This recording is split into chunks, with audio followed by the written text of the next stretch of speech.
विषयक सामान्य ज्ञान हा घटक बघायचा आहे।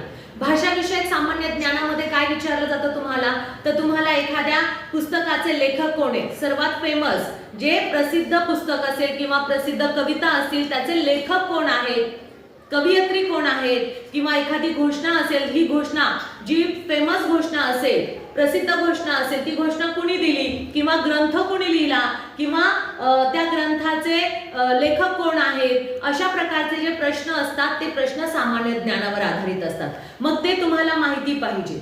आणि कोणता फेमस क्रिकेटर असो, गायन वादक असो, कोणत्याही क्षेत्रातला व्यक्ती असो जो फेमस आहे तो कोणत्या क्षेत्राशी निगडित आहे, मग तुम्हाला ती माहिती असणं फार गरजेचं आहे। तर या ठिकाणी आपण काही प्रश्न घेतलेले आहेत। तर तुम्हाला इथे विचारलंय लता मंगेशकर कोणत्या क्षेत्राशी संबंधित आहे। लता मंगेशकर माहिती आहे तुम्हाला, त्या कोणत्या क्षेत्राशी संबंधित होतात, गायन। त्या सुंदर गाणाऱ्या होत्या, भारताची कोकिळा जिला म्हटल्या जातं ती आहे लता मंगेशकर। ती कोणत्या क्षेत्राशी संबंधित आहे, नेमबाजी, गायन, धावपटू की बॅडमिंटन, गायन। मग किती नंबरचा पर्याय तुम्ही गोल करणार, 2 नंबरचा। पुढचा प्रश्न आहे भारताचा राष्ट्रीय पक्षी, राष्ट्रीय पक्षी कोणता आहे, मोर, अगदी बरोबर। राष्ट्रीय प्राणी कोणता आहे, वाघ, राष्ट्रीय प्राणी कोणता आहे, वाघ। आता पुढचा, महर्षी वाल्मिकी यांनी कोणता ग्रंथ लिहिला, या ऑप्शन पैकी तुम्हाला बरोबर ओळखायचं आहे।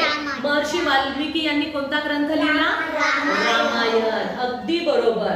ययाती कुणी लिहिला, वि स खांडेकर, ययाती कुणी लिहिला, वि स खांडेकर। दासबोध संत रामदास यांनी लिहिला, दासबोध कुणी लिहिला, संत रामदास। रामायण महर्षी वाल्मिकी यांनी लिहिला, आणि महाभारत महर्षी व्यास, महर्षी व्यास यांनी महाभारत हा ग्रंथ लिहिलेला आहे। मग अशा प्रकारच्या प्रश्नांची तुम्हाला तयारी करायची, ठीक आहे।